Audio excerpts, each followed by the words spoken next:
Hola queridos amigos, bienvenidos a otra entrega de Contracara aquí por TLB1, toda la verdad primero. Agradecemos enormemente a todos los que nos están acompañando y desde ya agradecemos a todos los que estén colaborando con este canal para que podamos decir, como siempre hacemos, toda la verdad primero. Por supuesto que puede ingresar a nuestras páginas web y ahí buscar el menú de opciones que tiene para poder colaborar con nosotros, ayudarnos a ser mejor, a llevarles a todos ustedes tantas personalidades que tenemos como invitados en este canal y todas las verdades que decimos, que son las verdades que a veces molestan, pero que es la verdad, ¿no?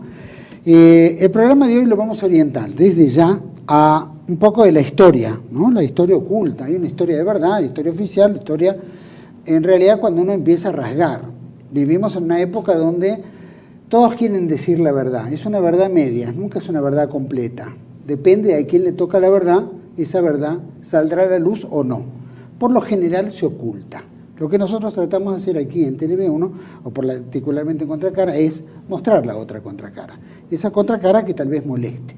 Para mí es un gusto compartir este programa con el historiador, revisionista, investigador, político, experto en temas históricos puntuales.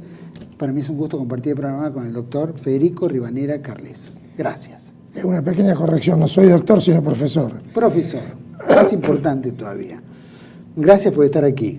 Bueno, incluso aprovecho para felicitarlo por su canal, que está preocupado en la difusión de la verdad.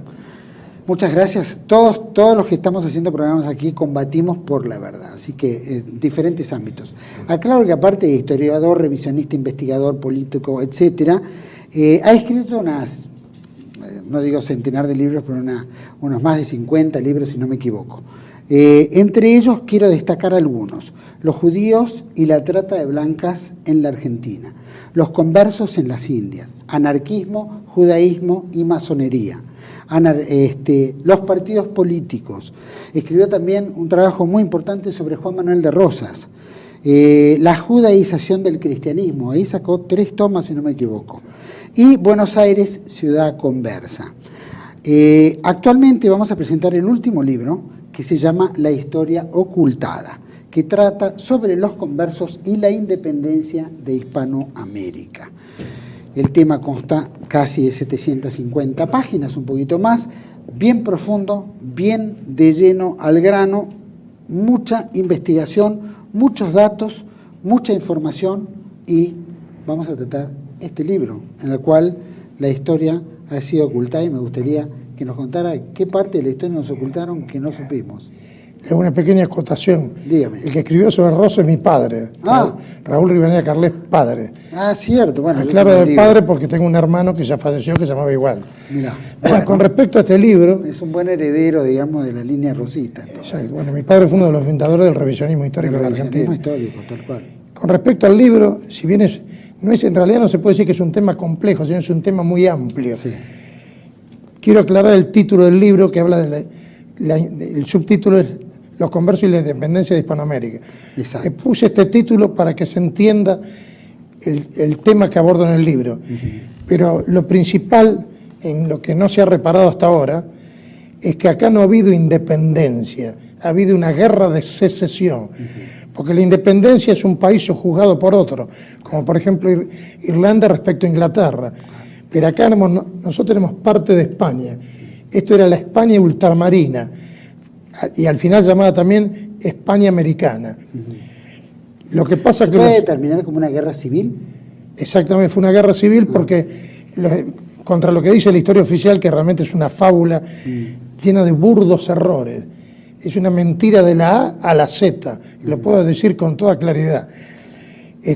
Los peninsulares, porque acá no se puede hablar de españoles y criollos, porque los criollos eran los españoles nacidos en América, hasta el extremo que Juan Pablo Vizcardo, un personaje desconocido para las nuevas generaciones, que fue uno de los precursores del secesionismo, escribió el primer artículo sobre el tema y lo llamó Carta a los españoles americanos.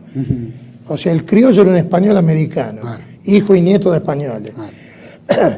Entonces, lo que pasa que, o sea, los jefes insurgentes, palabra que acá no se usa mucho, pero en toda Hispanoamérica se usa, trataron de justificarse como diciendo que luchaban por una patria oprimida, lo cual es absurdo hasta el extremo de que, por ejemplo, Carachoro Parra Pérez, que es un desconocido acá, pero es un historiador venezolano muy importante, dijo, la patria no era Venezuela, Venezuela no existía, la patria era España. Claro. Incluso otros historiadores independentistas han dicho, el pueblo mexicano no logró la independencia porque el pueblo mexicano no existía. Y lo mismo que hablar del pueblo argentino. Fíjese que hemos llegado, se podría hablar muchas cosas, pero de entrada le digo lo siguiente, ¿cómo puede ser que en las invasiones inglesas la gente salía a morir por España y por el rey? Cuando Bereford se rinde, saca la bandera blanca, que eso hasta lo cuenta Carlos Robert, que es un hombre lleno de odio hacia España, porque el apellido Robert es típico de converso inglés y pertenece a la familia de los banqueros. En su libro parece un escriba de Inglaterra y se dedica a denigrar a España, a ponerlos como ignorantes, y a denigrar a Liniers en cuanto puede, y a exaltar a Bereford.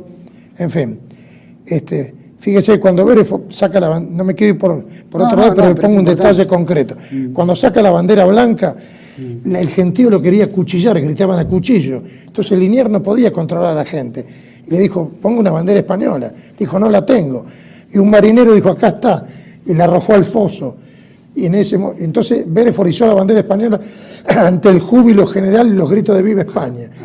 En el combate de Perdiel, Pueyrredón, que no hizo nada de lo que pintan, que le arrebató a un estandarte, nada que ver, eso está refutado, es una mentira absoluta. Pueyrredón no hizo nada. Y eso lo dice el general Martínez, que estuvo combatido junto con Pueyrredón, podemos decir. Bueno, se gritó Santiago y cierra España en el combate de Perdiel. Ahora me quieren explicar cómo. Por ejemplo, el soldado de Patricio, Orencio Pío Rodríguez, que le disparan un cañonazo y le rompen la pantorrilla y le queda colgando el hueso. Saca el cuchillo, se lo corta y exhorta a sus compañeros a seguir combatiendo. Cuando ya estaba desfalleciente, porque se desangraba, se retiró gritando ¡Viva el Rey! Y murió 3 días después en el hospital. Liniers lo honró y le puso a la calle de Sacramento, le puso el nombre de él. Cuando en 1800, prácticamente 22, cambiaron toda la nomenclatura que podían herir el orgullo inglés, le pusieron la actual Avenida Santa Fe. Esa es la calle del Cabo Rodríguez. Por más que los patricios, los militares actuales, lo quieren poner prácticamente como un independentista, es algo ridículo. Fíjese, un argumento sencillo. Yo acepté en un momento dado la mentira independentista, que en realidad no hay que hablar de independentista, sino de secesionista. Pero siempre pensé, me acuerdo cuando tenía 18 años, estuve en una conferencia sobre el tema, y yo dije, ¿cómo puede ser que en 1806, 1807 moríamos por España? Y después, 3 años después, España era un monstruo, y nosotros habíamos alcanzado una mayoría de edad y éramos una nación. Una cosa que es disparatada, es un dislate tan grande. Lo que pasa es que nos lo enseñaron en el colegio desde niño y el ejército argentino permanentemente habla de eso, que nació con la patria. No, el patricio nació para servir a España y por eso Saavedra en 1806 se presentó al cabildo y dijo que él y los otros comandantes estaban dispuestos a derramar su sangre por el estandarte real. Eso dijo Saavedra. Bueno, calcule... Tomó 8 años para la independencia. ¿Cómo? Tomó 8 años para llegar a la independencia, o sea, hubo 8 años... No, pero hablemos del 25 de mayo, donde a pesar de la máscara se denostaba España permanentemente. O sea, Whitelock se rinde, de hecho, el 5 de julio, pero la capitulación es del 7. 2 años y 10 meses después, España era un monstruo tirano y la Argentina existía. Una cosa disparatada y ofensiva. Igual que algunos que quieren hacer aparecer a Liniers, los que lo admiran diciendo que era el padre de la patria. Sin darse cuenta lo agravian, porque Liniers murió para que el Río de la Plata siguiera siendo parte indisoluble de España. Es decir, el tema da para mucho, pero lo que pasa es que la mentira ha sido tan grande que... ¿La mentira se empieza a escribir desde cuándo? ¿Inmediatamente después? ¿Qué dice usted? La mentira histórica, empieza todo este trabajo. Inmediatamente. Inmediatamente, porque las cartas de Saavedra, los documentos y todo, habla claramente contra España. Esa idea equivocada, con la mejor intención, de año 10 de Hugo Walsh, de que Saavedra era un tradicionalista monárquico, católico, no resiste menos a nadie. En primer lugar, Saavedra no era, no me quiero dedicar mucho a Saavedra. Saavedra no era un aristócrata, Saavedra era converso. Por el lado materno está lleno de San Benito de la Inquisición sevillana, los Tarifa, que Raúl La Molina en el libro Los hombres de mal los llena de elogios. Nada que ver. Los Tarifas fueron quemados por judaizantes y otros reconciliados por la Inquisición. Aparte desciende de los Santa Cruz. Todos los Santa Cruz son conversos. Y lo demuestro en mi libro. Entonces, fíjese que Saavedra era un mercader. Y aparte era tendero. Y eso lo dice. Y el asunto es así, no es nada peyorativo, es una cuestión lógica. Un mercader no es un guerrero. Claro. Y un mercader piensa en el lucro nada más. Nada más, es verdad. Entonces, por eso, Lucas Yarragari hace muchos años en sus escritos políticos recordó a Saavedra y su tendejón, dijo. Bueno. Lo aminoraba el pobre Saavedra, lo colocaba en su lugar. Y el resto de nuestra, vía independencia, de nuestra independencia, o por lo menos esta secesión que se da en el Río de la Plata, ¿cómo encaja entre el real español que lucha por algo grande, el converso que va en busca de un lucro o una oportunidad? Bueno, ahora se lo voy a explicar sucintamente, sí. Pero le aclaro ante todo que en España, después de la Segunda Guerra Mundial, ya empieza con Franco el estudio del tema converso. Y se desarrolló sobre todo en los últimos años, hasta el extremo que yo aclaro en una nota al principio, que yo prácticamente tenía listo este trabajo en el año 91, pero aparecieron tantos trabajos de investigadores pro conversos que han documentado todo lo que hacían los conversos. O sea, no hablaban de que fueron procesados por la Inquisición, hablaban las riquezas que tenían, las estafas que hacían. Pero ¿qué pasa? Estos pro conversos lo justifican contradictoriamente, porque dice, los conversos buscaban ascender socialmente. La única manera es la riqueza, los hábitos de órdenes militares, los títulos nobiliarios. Pero lo que no explican, porque ellos también cuentan que falsificaban documentos para obtener todo eso, amedrentaban los testigos, falsificaban documentos a través de los escribanos, que la mayoría eran conversos, era todo un negocio de falsificación. Lo que no dice es cómo estafaban al fisco, cómo eran prestamistas, contrabandistas, eso no logran explicar, aunque lo señalan. Entonces son buenos investigadores, pero malos historiadores, porque no sacan la consecuencia de lo que investigan.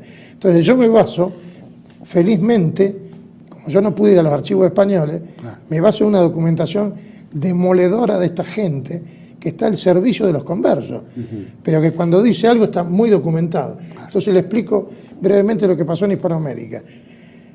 Siempre los reyes prohibieron desde Isabel la Católica, siempre se prohibió que los conversos vayan a las Indias. No solamente de los penados por la Inquisición, sino de los conversos en general, de los nuevos 20 convertidos a nuestra Santa Fe Católica, como se decía. Incluso hay pragmáticas firmadas, expedidas por Juana la Loca y por otros reyes, que no pueden ocupar cargos públicos ni oficios. Sin embargo, porque los reyes quisieron formar con muy buen criterio una aristocracia. Se sabe que ellos querían formar una aristocracia que es la garantía de buen gobierno y de fidelidad a España. Pero resulta que a pesar de eso, los conversos violaban todas las disposiciones. No solamente vino una aluvión con la unión de Portugal y España, una aluvión de conversos, una verdadera invasión, que incluso esa palabra la dice Caro Baroja, que es pro converso, dice fue una invasión, sino que además el problema son los conversos hispanos, que eso venían en masa y que en la casa de contratación, que yo ya lo demostré en Buenos Aires Ciudad Conversa, mutuamente se decían que no eran conversos. O sea, yo decía, usted no es converso, usted decía, Rivadeneira Carlet no es converso. Entonces entraban en masa, pese a que Felipe II decía, me he enterado que entra quien no debe, bla, bla. En la práctica entraban todos, porque dominaban la casa de contratación. Y entonces, ¿el panorama cuál fue? Se formó una oligarquía abrumadoramente conversa, que dominaba en toda Hispanoamérica, que tenía los títulos nobiliarios que compraron. Le aclaro que, contra lo que cree la gente, Por eso, por supuesto, este libro me va a traer el odio de mucha gente. Yo lo lamento. Pero porque los títulos nobiliarios hubo muy pocos realmente concedidos por servicio. Hernán Cortés a Pizarro, más allá de que Pizarro traicionó, y después algunos virreyes y algunos por hechos militares, como Liniers. Todos los demás son comprados, sin excepción, todos. Entonces, Esa ola de conversas que usted plantea. Ahora no, lo que le quiero decir, discúlpeme, por supuesto disculpe. me interesa la pregunta suya, pero le quiero decir, compran títulos nobiliarios, compran los hábitos militares que se vendían a partir de Felipe IV. Hay una ola de ventas de títulos nobiliarios de hábitos militares. Era una irrisión que un converso tenga un hábito de la Orden de Santiago o de las otras órdenes, porque el elemento fundamental era estar dispuesto a morir por la integridad de la fe católica. Era una burla. Después compraban los grados militares, coroneles, todo está comprado. Pero no era uno que compraba, todo se compraba. Se compraba incluso los cargos en la Santa Cruzada, que era la que recogía dinero para seguir luchando. Eso venía de la época de la lucha contra los musulmanes, y después se extendió para luchar España contra el protestantismo y todo. Compraban todos los cargos de la Santa Cruzada, porque como contadores era un gran negocio. Y aunque no eran contadores, le daba influencia social y más negocio. Y hasta llegaron a comprar, cosa que me asombró a mí, los cargos en la Inquisición, de alguacil mayor hasta de notario del secreto. El notario del secreto tenía la genealogía de los conversos.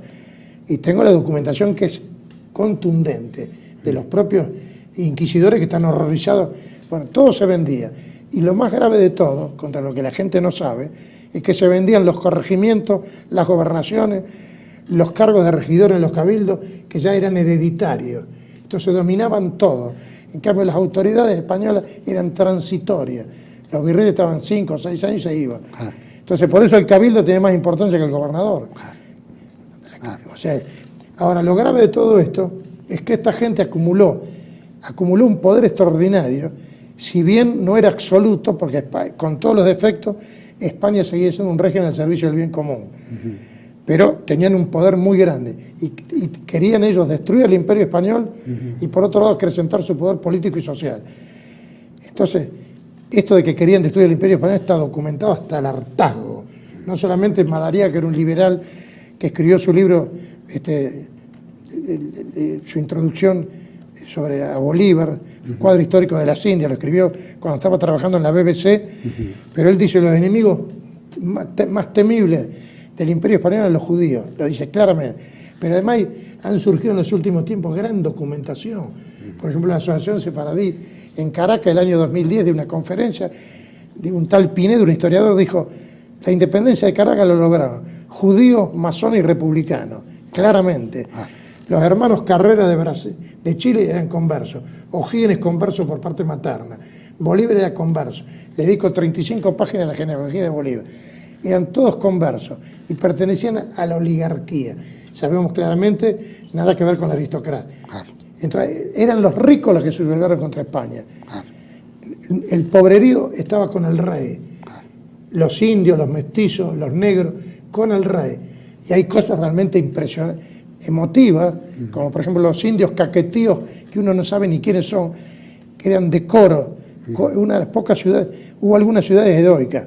Montevideo, que nosotros lo ignoramos, el Río de la Plata, después del fusilamiento de Liniers, no dijo nada, aceptó el gobierno sedicioso y terrorista de la Revolución de Mayo. Pero eso se dio en todos los gobiernos hispanoamericanos, pero en todos lados se sublevaban por el rey. Los caquetíos, que eran indios, amaban al rey de España, la religión católica y España. Y por ejemplo, en Coro, cuando Coro se rindió, los caquetíos no se rindieron. Y hay un testimonio actual de hace muy poco. Los caquetíos fueron a comulgar, a confesarse y comulgar, y juraron detener a la revolución contra el rey.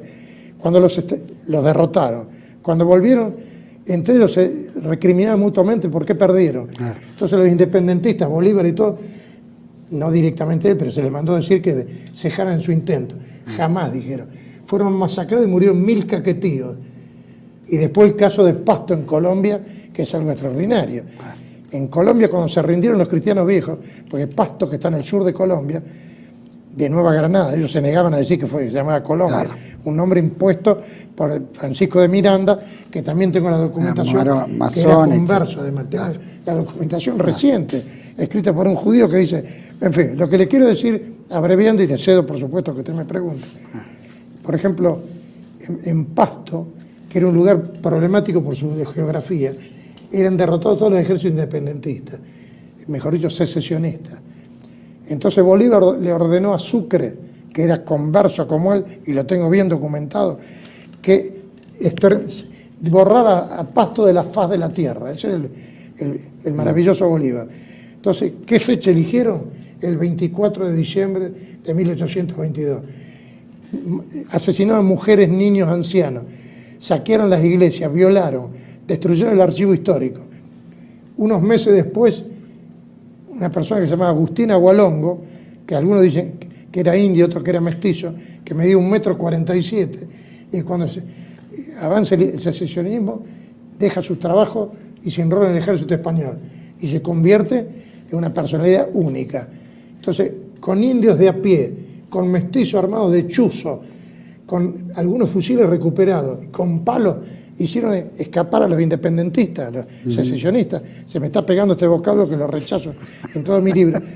Y entonces, después de vencerlos varias veces, fue detenido por la traición de José María Obando, que era un camarada. Entonces, fíjese lo que es el honor de este hombre. Le dijeron que si él aceptaba la Constitución democrática, iba a seguir siendo integral el ejército secesionista. Dijo, algunos dicen que dijo, si tuviera 1000 vidas, otros dicen que dijo 20 vidas. Los ofrecería gustoso por la religión católica, por el rey y por España. Entonces pidió ser fusilado con el uniforme del ejército español. Se lo concedieron. Le quisieron vendar los ojos y él dijo, no quiero que me lo venden, quiero morir cara al sol, textual, como los guerreros de mi estirpe. Entonces, antes de la descarga gritó, ¡viva el rey! Y cuando estaba en Capilla le llegó el nombramiento de brigadier general del ejército español, el grado más alto, cuando estaba en Capilla, que él no lo vio, firmado por Fernando VII. Entonces, fíjese, y después hay otro demonizado que es José Tomás Boves, que lo ponen como un monstruo. José Tomás Boves era un hombre extraordinario, un asturiano, que había sido guardia marina, después se dedicó un poco al comercio, y demostró ser un guerrero extraordinario, un estratega, y a Bolívar lo hizo correr, se corrió junto con Mariño, que era el otro general destacado, se escaparon en la victoria de la Puerta, salieron corriendo, y después se dirigió a Caracas y también huían, y entró con banderas desplegadas al rey ante el apoyo de la población. Termino pues diciéndole esto, después de Carabobo, del primer Carabobo, que el general español Cajigal fue derrotado. Entonces Boves le mandó un parte espartano. He recuperado las municiones, he recuperado las armas, las municiones y el honor de las banderas españolas que su excelencia perdió en Carabobo, le dijo. Qué grande, qué grande. Doctor, profesor, me encantó la frase que dijo, quiero morir cara al sol, ¿no? Probablemente la canción del cara al sol debe haber sido con José Antonio, ¿no? Mucho antes de José Antonio. Bueno, ya dejó un precedente por lo menos. Ahora, frente a todo esto que usted decía, vino esta oleada de marranos o conversos. Yo le pregunto, 1492 viene la conversión en España, ¿no es cierto? Aragón, Castilla, Isabel de Castilla, Fernando de Aragón, reyes católicos, recuperan a España para la cristiandad. Hubo 700 años de ocupación islámica, etcétera, etcétera, un poco de todos los moros, a lo que se le decía. Yo digo, esa conquista de América, esos que vienen en oleada, ¿son del grupo converso de ese momento que vienen a América y escapan, digamos, del apuntalamiento de la gente? ¿O cómo se determina esta oleada tan grande? Bueno, el asunto es muy sencillo. En primer lugar hay que especificar que el judaísmo, a diferencia del cristianismo, en primer lugar el cristianismo es una religión fundada por Cristo para todo el mundo. Claro. El judaísmo no es una religión. Los mismos judíos lo dicen, y yo lo menciono en mi libro, que no se puede convertir, dice Jaime Barilco, el director de la red escolar judía, no se puede convertir a la religión judía, dice, porque una cosa sí no existe. Sí se puede convertir al pueblo judío haciéndose, bueno, ya sabemos, pero por supuesto que es una frase, porque los judíos son una minoría ínfima, si los 6.000 millones de la humanidad se convirtieran, el judaísmo desaparecería. Claro. Pero le quiero decir que el judío es el que crea la ley. Entonces, judaíce o no formalmente, guardando el ritual judío o no, sigue actuando como judío, claro, porque lo lleva en la sangre. Fíjese que San Agustín ya había dicho, es muy difícil que un judío se convierta. Claro. Y yo, cuando me ponen el caso de los apóstoles, digo, sí, fue un milagro divino. Y es una realidad, porque San Pablo era el perseguidor de los judíos, de los cristianos, y se transforma en el principal antijudío. Hasta el extremo que cuando hubo la reunión en el año 50 en Jerusalén, Santiago y Pedro querían seguir con el ritual judío, y se opuso terminantemente San Pablo, que dijo, venimos a predicar el evangelio según los gentiles. Era la iglesia de los gentiles. ¿Por qué? Porque evidentemente Cristo sabía, que era omnisciente, sabía que los judíos lo iban a rechazar y que los pueblos arios iban a aceptar la religión cristiana. Entonces el judío no se convierte. Y yo acá pongo los argumentos, por ejemplo, los principales que han escrito libros contra el judaísmo, cuyos hijos y nietos fueron todos procesados por judaizantes. O sea, y después va a ver ejemplos extraordinarios. Por ejemplo, lo dice, por ejemplo, Caro Baroja, que es una persona que está a favor de los conversos, sí, pero dice que cada vez hay ejemplos que asombran. Una familia con 5 hijas monjas, y los 5 hermanos vivían como judíos en Ámsterdam. ¿Se da cuenta?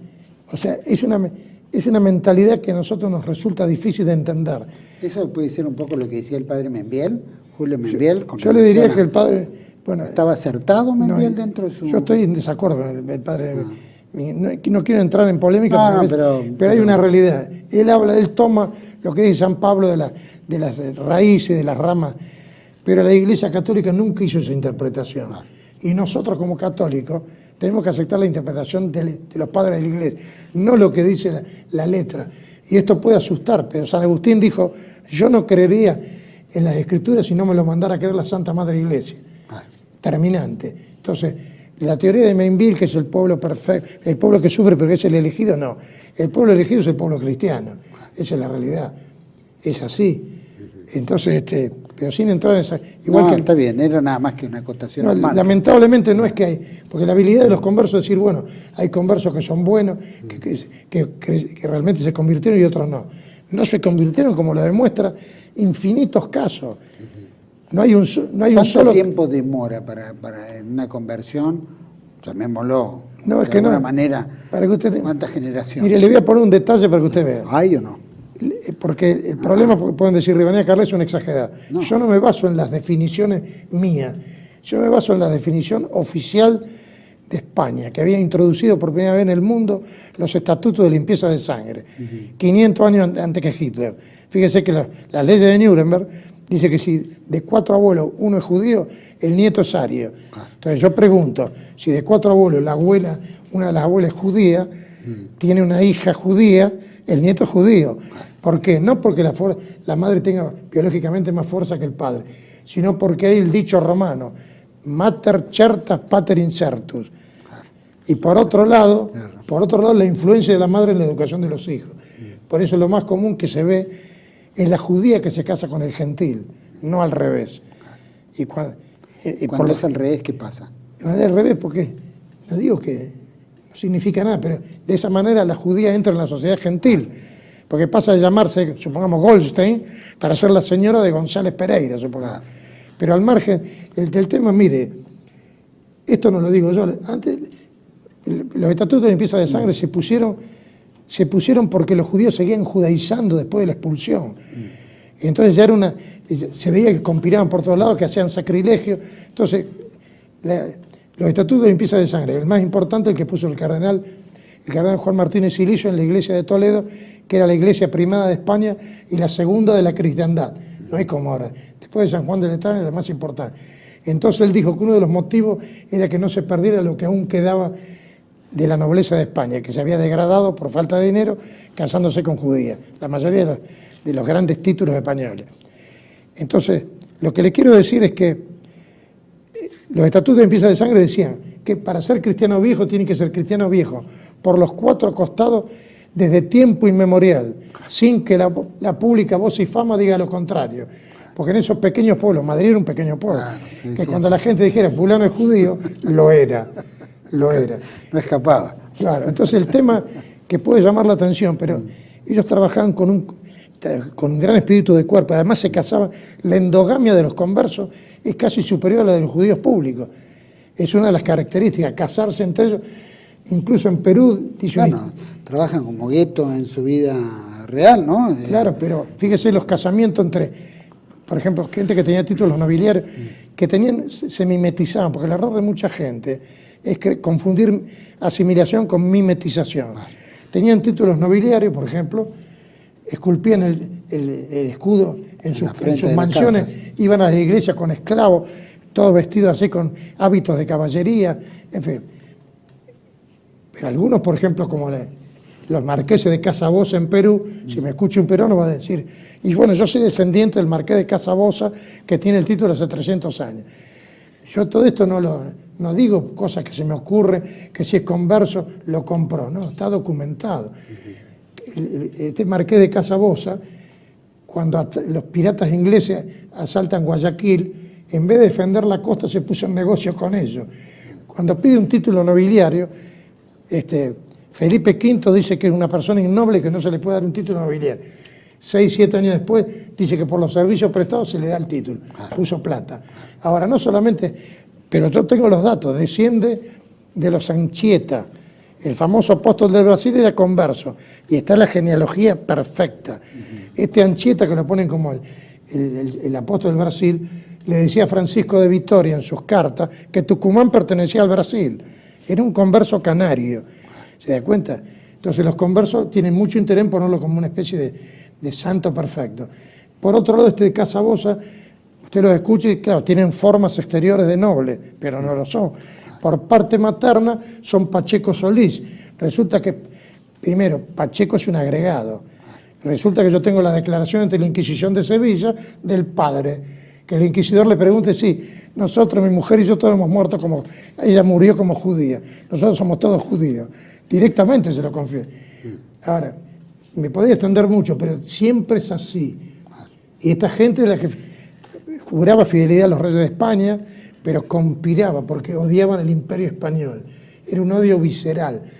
Y yo pongo un ejemplo. Admitiendo que los jefes secesionistas fueran republicanos, está perfecto. Pero yo no conozco ningún republicano español, ni ningún marxista español que odie España y que diga que hay que matar a sus compatriotas. Solamente lo tiene que decir un converso.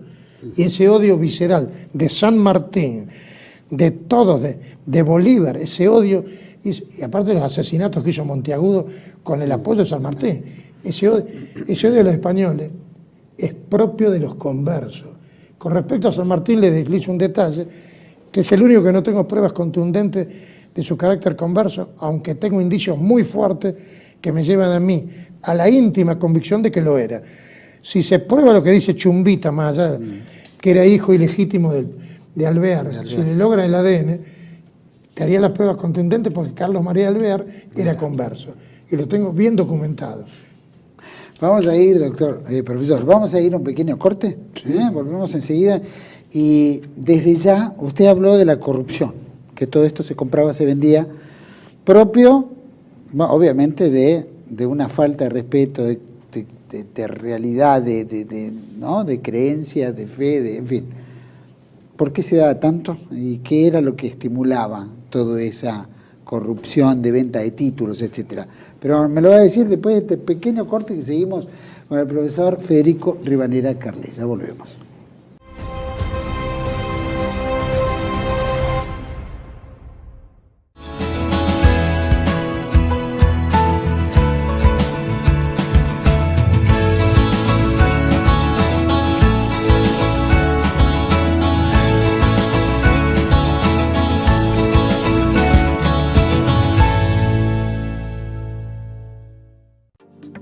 Bienvenidos a CEPA, Centro de Estudios del Pensamiento Americano. Nuevo sitio web de cursos de formación en política, filosofía, historia, literatura, geopolítica, religión, psicología y más. Cursos de formación que reflejan el verdadero pensamiento americano. Lo invitamos a elegir el curso de su agrado ingresando en www.cepa.la.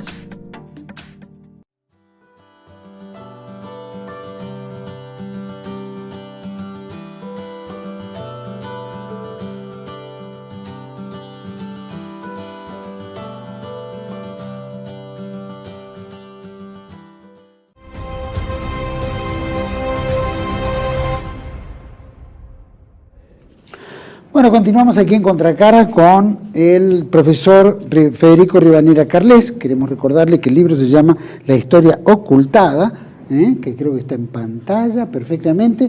Y si quiere adquirir el libro, ahí tiene en pantalla un menú, si no me equivoco, de opciones en las cuales puede tomar tanto el número telefónico como el correo electrónico o donde puede adquirirlo. Así que los invitamos a todos a que rememoren la historia comprando este libro y revisando un poco lo que nos han ocultado. Seguimos, don Federico. Profesor, quería preguntarle, había quedado en el bloque anterior un poco de esto de la corrupción, ¿no? Había hablado que los títulos se vendían, etcétera, los cargos, y particularmente cargos que no eran simples, eran cargos relevantes, cargos de importancia, cargos de decisión. ¿Eso qué hace un poco? ¿A que la corona no sabía que eso se estaba ocurriendo? ¿Habilitaba eso que ocurriera? ¿Era una cosa oculta? Lamentablemente era una cosa pública, Sí. Y en Europa se pasaba lo mismo, se vendían todos los cargos. Sí, bueno. Pero lo grave es que España era la primera potencia de Occidente, y la potencia católica. Empezaron a haber ventas, algunas ventas ya con Carlos V, con Felipe II, pocas ventas. Porque siempre la corona tenía puro financiero, estaba en lucha contra el mundo, defendiendo el catolicismo, y aparte tenían clara conciencia de que luchaban contra los conversos, eso era muy claro, sobre todo Felipe II, Carlos V, pero sobre todo Felipe II. Y empieza con la decadencia, con los Austrias menores, sobre todo con Felipe IV, que ha sido un gobierno lamentable para España porque estaba en manos de Olivares, que era converso, descendía del famoso Conchillo, que era el tirano de las Indias, era el que manejaba la Secretaría de India, y ese que hizo los repartimientos, las encomiendas, todo lo que no se debería haber hecho. Porque me podría hablar de la encomienda, que no es como han dicho lo de la leyenda rosa, que eran los encomenderos eran explotadores, y la mayoría, el 90% era converso. Todo eso se hizo contra la opinión de Isabel la Católica. Pero Carlos V después prohíbe las encomiendas. Por eso se subleva Pizarro y se le subleva casi toda Hispanoamérica. Hizo las leyes nuevas de Burgos, que se creía que se habían anulado. No, hace poco salió un artículo demostrativo de que las leyes seguían vigentes. Lo que pasa es que no se habían anulado, pero se habían suspendido. Por eso tuvo que venir la Gasca para aplastar la rebelión de Pizarro. Y por eso murió un virrey, el virrey Vela, que fue asesinado por los pizarristas, y también Valdivieso, el primer obispo muerto para evitar las encomiendas, para anularla. Con respecto a la corrupción, bueno, con Olivares se empieza a vender todo, con el cuento de que había, bueno, que el Real Hacienda necesitaba, pero se le empieza a vender a los mercaderes, a todo el mundo, en forma masiva. Se vendían las ejecutorias de hidalguía. Por eso le digo que en mi libro, yo no busco el sensacionalismo, lo van a querer rechazar el Instituto Argentino de Ciencias Genealógicas. Yo me baso en documentos incontrovertibles. Se sabe lo que valía un título nobiliario, 22.000 ducados, punto. Y los ejecutores de hidalguía también se vendían. ¿Que eran títulos vacantes o eran No, títulos que se creaban. Se llamó una inflación de nobleza. No, una inflación de honores. Porque se pasó de tener pocos títulos a ser una cantidad impresionante. O sea, se compraba en forma directa o indirecta. Directa era con un decreto del rey, que no se especificaba nada. Indirecta era cuando se hacían servicios para obtener el título. Pero no es que se hacían servicios desinteresados. Se le prestaba plata a la Real Hacienda y después se escribía: Su Majestad, como yo he colaborado, le pido un título nobiliario directamente. Entonces, el Consejo de Órdenes se oponía. Pero como dijo Quevedo, el Consejo de Órdenes, si sigue así su inversito, le puede dar los títulos y la información de limpieza hasta Lutero, por el poderoso caballero Don Dinero. Entonces se empezaron a vender títulos, todo. hábitos de caballería, hábitos de la Orden de Caballería, de Montesa, de Santiago, de todo. Entonces, una corrupción generalizada. Se empezó a vender los cargos con nombre y apellido. En Tucumán, el virreinato del Río los gobernadores del Río de la Plata, por dinero directamente. Y está la cantidad, el legajo, el tomo, está todo documentado. Porque ha habido muchos escritores, muchos investigadores que se dedicaron a esto. Es abrumador el trabajo. Le dicen todo lo que se vendía en Nueva Granada, en Nueva España, en el Perú. Entonces eso generó una alteración total. Tan es así que el Consejo de Indias se negaba. Entonces al final ya no se lo tenía en cuenta lo que decían los consejos. Más con los Borbones, que los consejos lo eliminaron. Porque la monarquía tradicional era polisinodal. El rey gobernaba con los consejos. No es como cree la gente ignorante que los reyes hacían lo que querían. En la democracia se hace lo que se quiere. Ahí no. Entonces Felipe II todo le preguntaba a los consejos. Los Borbones que hicieron lamentablemente una serie de medidas centralistas y cobraron impuestos que los altos no cobraban. No destruyeron las Indias, pero la dañaron. De cualquier manera se vendió tanto que se degradó todo. Hasta el extremo que, por ejemplo, una persona armaba un regimiento, compraba los uniformes, le pagaba durante un año, la paga, valga la redundancia, y entonces pedía un título nobiliario, y además, si no, también le daban en pago en blanco hábitos de caballería que los vendían o se los daban a sus amigos. Se llegó al extremo de ser transferibles los títulos nobiliarios, de ser transferibles los corregimientos. Se convirtieron en juros de heredad, o sea, de padre a hijo por una vida, por 2 días, por 2 vidas, algo insólito. Entonces se alteró totalmente el sentido de lo que debe ser un cargo, que tiene que ver idoneidad, que la adecuación de la capacidad a la función, era por el dinero. Y entonces, ¿qué pasa? España quedó sin tener poder real, porque usted le vendía los cargos de regidor a los cabildos y ya no los mandaba más. Ellos eran los dueños, los hijos y los nietos. Entonces por eso pudieron hacer la secesión. Es una, perdón, ¿no? Pero es ser converso, ¿es un signo de corrupción? ¿Ser converso? Sin ninguna duda. Porque se dedicaban nada más. ¿Existe el converso que de repente dice, no, la verdad que lucho por la verdad, por la belleza, por la justicia? Es decir, lucho por algo. Pero yo no he visto nunca eso. Le digo en la historia. No lo vi nunca. Solamente un caso, por ejemplo, todos los conversos estaban en el lado secesionista. Había algunos conversos que no se adhirieron al secesionismo, y aunque no digan por qué, porque temían, como siempre, que por ahí fracasara el alzamiento contra España. Entonces, no se adhirieron. La mayoría se adhirió, pero incluso, por ejemplo, el marqués de Valdelirio, que yo pongo como ejemplo, bueno, todos conversos, delincuentes, estafadores, así. Le digo directamente, es una realidad. Los conversos no solamente eran hacendados y mercaderes, sino que eran generalmente contrabandistas, prestamistas y defalcadores del tesoro público. Pero esto no lo digo yo porque no es una opinión que no tiene fundamento. No, está fundamentado permanentemente. O sea... ¿Dónde se daban más esos signos de corrupción bueno, en Hispanoamérica directa... aprovechamiento. ¿Cómo dice usted? Ese aprovechamiento del dinero público, ¿dónde se daba? En todas las... Por eso yo hago la genealogía y analizo todo. Es un trabajo que pude hacer porque yo tenía un conocimiento profundo del tema. Claro. Pero yo analizo las juntas fallidas en La Habana, en Quito y en Ciudad de México. Pero después lo que pasó en Caracas, lo que pasó en Nueva Granada, en el Virreinato del Río de la Plata, en Chile, en Perú y en Cuba. Que ahí sí que es muy importante, porque Martí también era converso.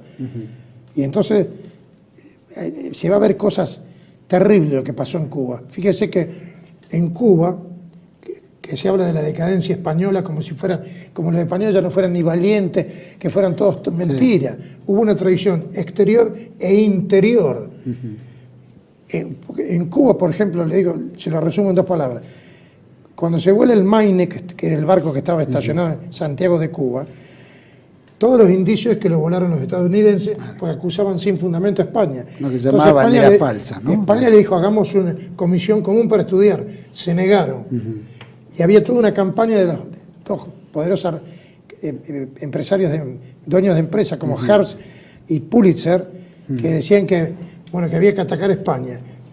Y este oficial, Adolf Marik, que era un judío alemán, que fue comandante del Maine, poco después el Maine vuela.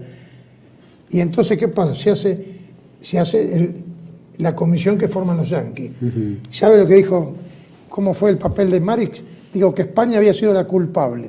Con ese informe, lo dice la Enciclopedia Judaica, la última. Enciclopedia Judaica, que se editó en Jerusalén.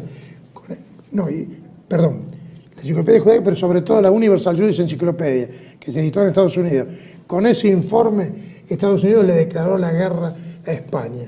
O sea, fue el judío Adolf Marik, que no era un judío cualquiera, integraba la Sociedad de Estudios Históricos Judía de Estados Unidos.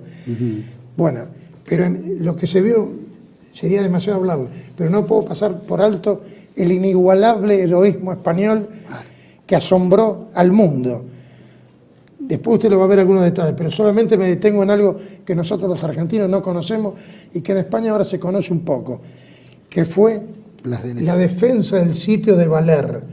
Valer era una iglesia en Filipinas donde resistió el teniente de reserva, el teniente segundo de reserva, Saturnino Martín Cerezo, con 43 conscriptos, no eran conscriptos sino movilizados. Estuvieron 11 meses sin rendirse, cercados por 1.500 guerrilleros filipinos que eran gente muy combativa. Sí. Y pensar que, enterraban a su muerto en la iglesia, no tenían para comer, 12 murieron de disentería, por hambre.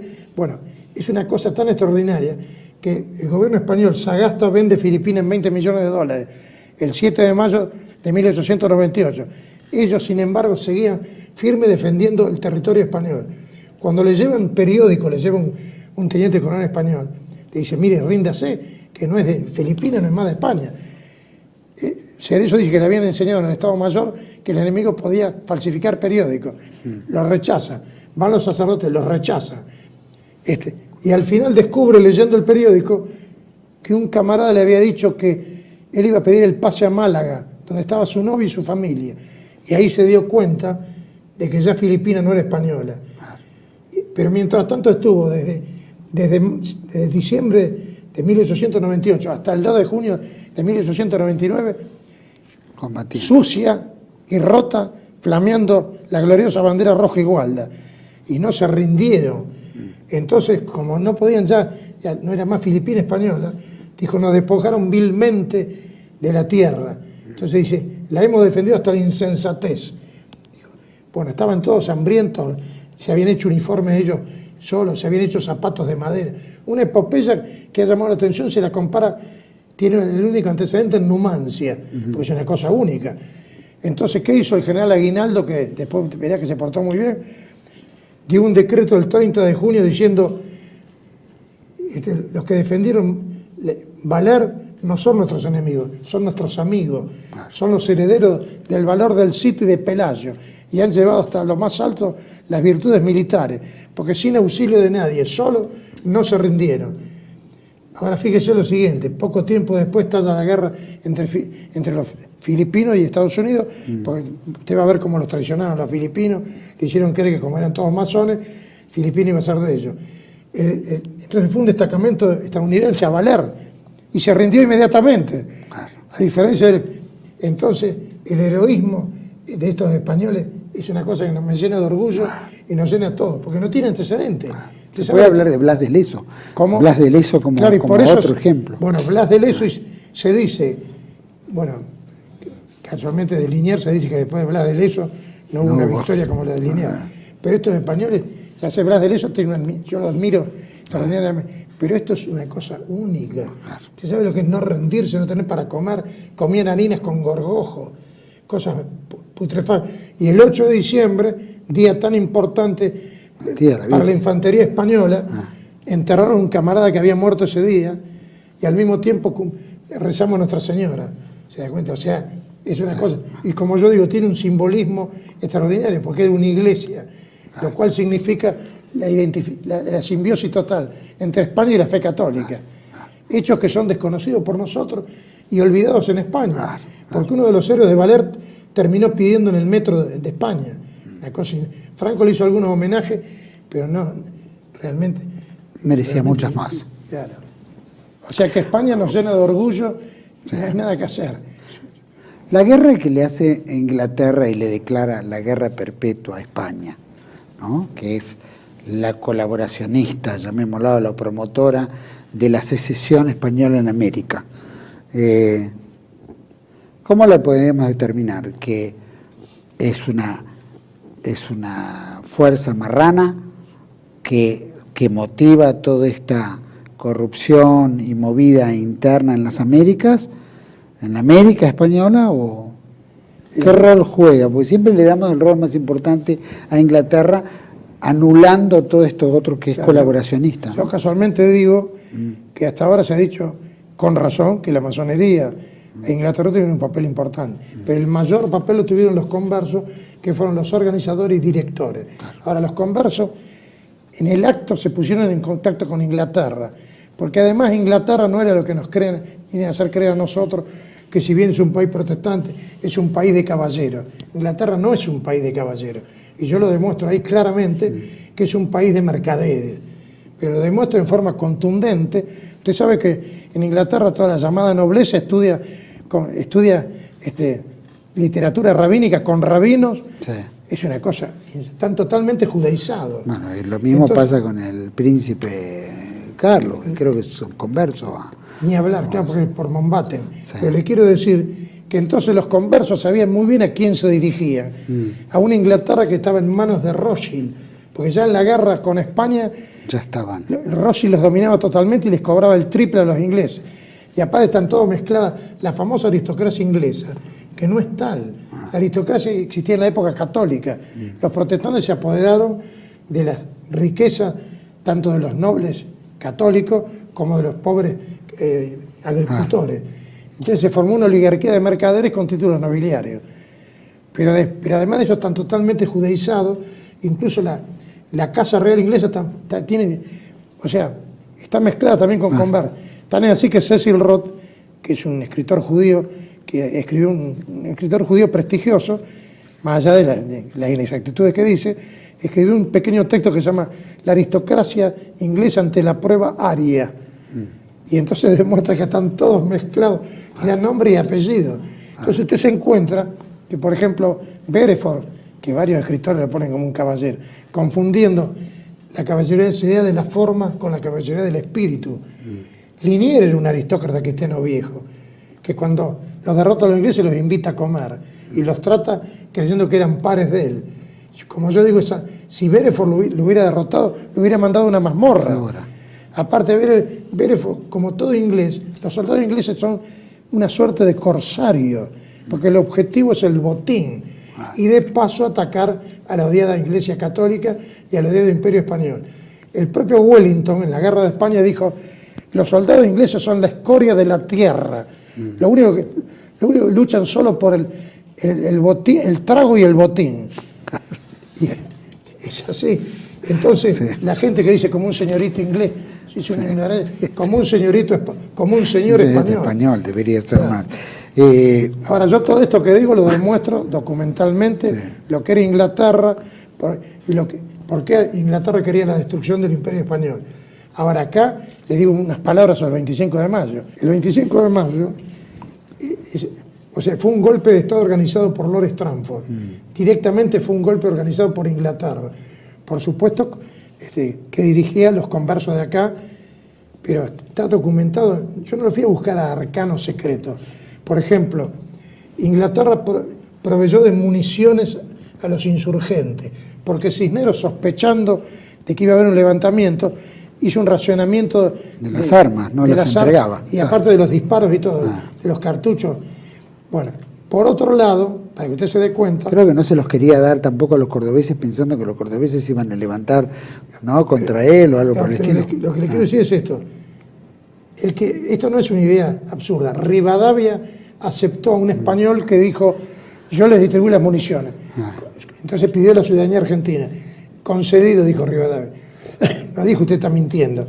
Eso, y por otro lado, para que usted tenga una idea, cuando vio que se habla de que la Royal Navy estaba anclada en el Río de la Plata, ahora hay que preguntar por qué estaba anclada.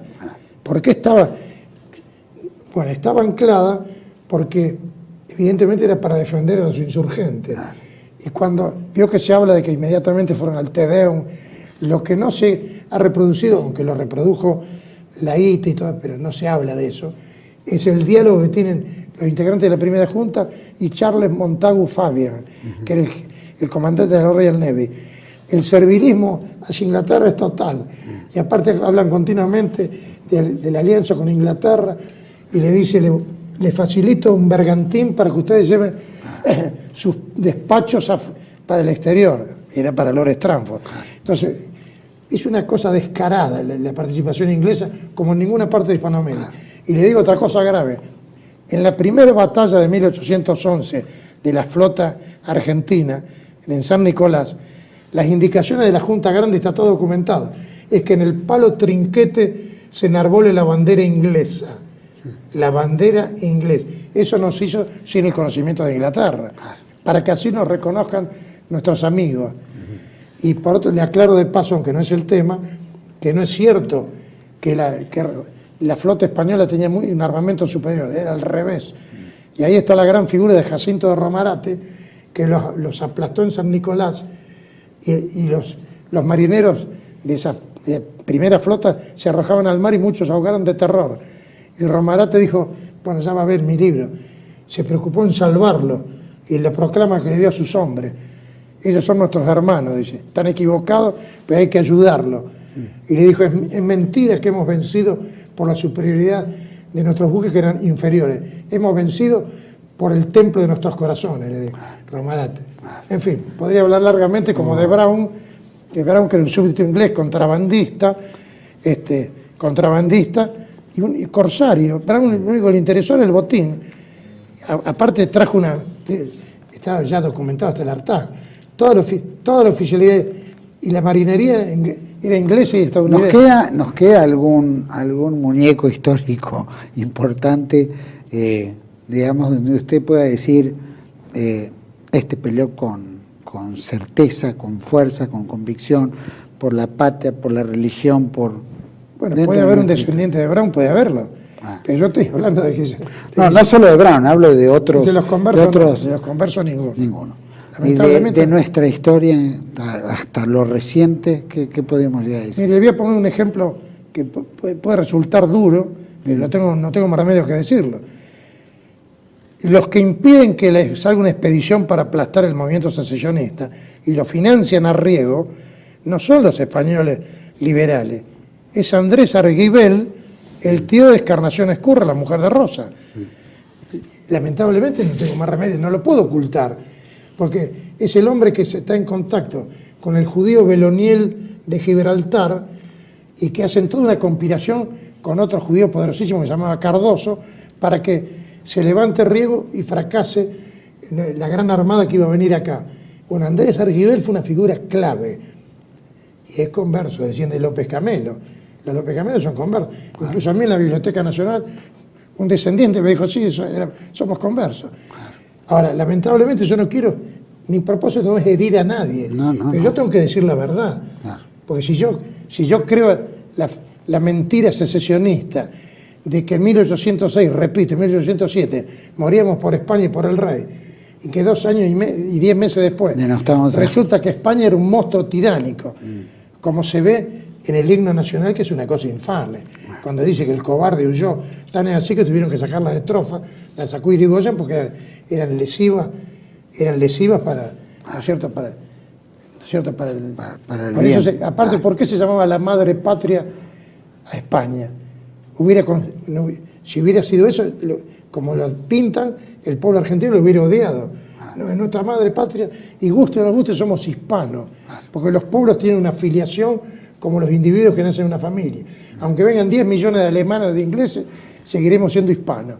Entonces hay que decir la verdad, nosotros éramos españoles. ¿Y cuál es la consecuencia de la secesión no vino la edad de oro, vino la anarquía, las guerras civiles, la miseria, la lucha por el poder interminable en toda Hispanoamérica. Entonces yo llego a la conclusión de que, aunque parezca utópico, más utópico es la desunión actual. Claro. Acá no hay que hacer ningún mercado común con nuestro enemigo histórico que es Brasil. Claro. Tenemos que reconstruir el imperio hispánico con los medios modernos. Una confederación hispanoamericana, una federación hispanoamericana, porque yo pienso, parafraseando al Dante, y no es una frase, que el mundo hispánico no conocerá la paz, o sea, Hispanoamérica y España, hasta que no esté reconstruido el imperio hispánico. Claro. Fíjese que ninguno de nuestros países alcanzó la grandeza. Claro. O sea, la independencia, significado es, antes no se conoció, no había guerras civiles, no había nada. Era una paz perpetua acá. Claro. Claro. Es como los indios. ¿Por qué los indios defendían? Porque por más abuso y exceso de los conversos, el poder no era absoluto. La corona mandaba visitadores, que a veces resolvían los problemas y otras veces no. Pero el pueblo veía en esos visitadores la protección del rey.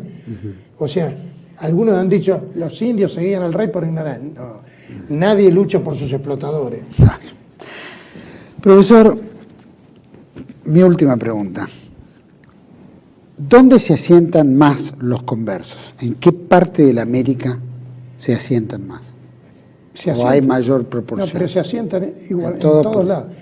Yo al principio me parecía que se asentaban más en el Río de la Plata, pero resulta que en Nueva Granada el dominio era total, en Venezuela, en Perú. ¿Y por qué excluye a Brasil como Iberoamérica? No, lo escucho a Brasil porque Brasil, después de la batalla del Jugarrota, en 1390 se transformó en enemigo mortal de España, cuando era parte de España. Pero la secesión se hizo una realidad, y si bien se hizo la unificación con Felipe II durante 40 años, 60 años, la animosidad contra España ha sido grande. Así que lamentablemente no podemos hacer, porque son nuestros enemigos históricos. Fíjese que las misiones jesuíticas, de lo que no se ha hablado nunca, los famosos banderantes eran conversos. Yo tengo toda la documentación probatoria. Por eso lo llamaba el Ruiz de Montoya, el apóstol de los indios, decía de Raposo Tavares, que era converso y está todo documentado, decía, es el demonio encarnado, porque destruían las iglesias, las profanaban y se llevaban esclavizados a los indios. Entonces, fíjese un detalle, por ejemplo, la Colonia del Sacramento, ¿quién la fundó? Manuel Lobo, un converso, pero eso está documentado. Dice que fue el centro del contrabando en el Río de la Plata. Y ahí iba Brown, donde hizo una fortuna. Entonces yo puedo decir que de acuerdo a los propios documentos del Instituto Browniano que publicó Brown, apostillas sobre su vida, de Arguindegui y Domínguez, él mismo le está demostrando los datos que yo le estoy diciendo. O sea, podríamos hablar largamente. Sí, es que vamos a hablar largamente. Profesor, valiosísima obra. Gracias por haber venido, por haberla presentado aquí. Por lo menos tener este intercambio. Recomendamos a todo el mundo, por supuesto. Está en pantalla, si no me equivoco, donde se pueden contactar, donde pueden ver y donde pueden comprarlo. Profesor Rivadeneira Carles, muchísimas gracias por habernos acompañado. Hay muchísimo para hablar y no va a faltar oportunidad de tenerlo de vuelta y seguir conversando. Okay. Vamos a hacer capítulos. Y le agradezco además que me haya invitado, porque nosotros, como yo digo en la contratapa del libro, los que nos oponemos a la historia oficial nos llevan al ostracismo literario. O sea, no existimos. Claro. Le hacen la conspiración del silencio. Claro. O si no, la diatriba sin que usted le pueda responder. Claro. Pero nadie dice, viendo su programa, voy a refutar lo que dice ese señor. Claro. Yo le diría que los invito y los espero. Claro. Que me puedan refutar un solo dato de lo que yo digo. Claro. Bueno, esa es la riqueza, que están todos los datos. Y los datos son irrefutables. Exactamente. Profesor, muchísimas gracias. Muy bien. Nos veremos muy pronto. A todos ustedes, gracias. Dijo algo muy relevante también, ¿no? No que los británicos, dentro de su mundo, lo único que les interesa es el botín. Y la prueba está las 4 toneladas de oro que se llevan del Río de la Plata y la pasean por Londres. Después si ganaban, no ganaban, si seguían o no seguían, era un tema relativo. Como decía, rompemos la religión, tomamos el lugar, nos deshacemos de España, pero lo principal, lo primero que se llevan fue el botín. Y creo que en toda Hispanoamérica han saqueado todos los botines propiamente y con colaboración seguramente de todos estos personajes. Quiero hacer Por favor. una breve acotación. Sí. Los secesionistas que hablaban de separarse de España eran conscientes que eso significaba la inmediata dependencia de Inglaterra, que nos convirtió acá y en el resto de Hispanoamérica, pero sobre todo acá, en una colonia prácticamente pública de Inglaterra hasta la asunción de Perón en el 46. Era tal cual. No, era cambiar de collar y no dejar de ser perro, como decía. No era cambiar de collar porque en España éramos miembros de un imperio católico. Éramos algo. Y esto es miembro de un régimen realmente nefasto, que su único objetivo, como dicen ellos, el único objetivo de Inglaterra es dominar el comercio mundial. ¿Sabe lo que dijo Carlos II del calvinismo? Dijo, no es una religión de caballeros. Y después se convirtió al catolicismo. Y el anglicanismo, que se basa en la teología calvinista, es una religión de mercaderes. Totalmente. Muchísimas gracias. Gracias a todos ustedes. Los encuentro aquí en otro capítulo de Contracara por TLV1. Toda la verdad primero. Chao, gracias.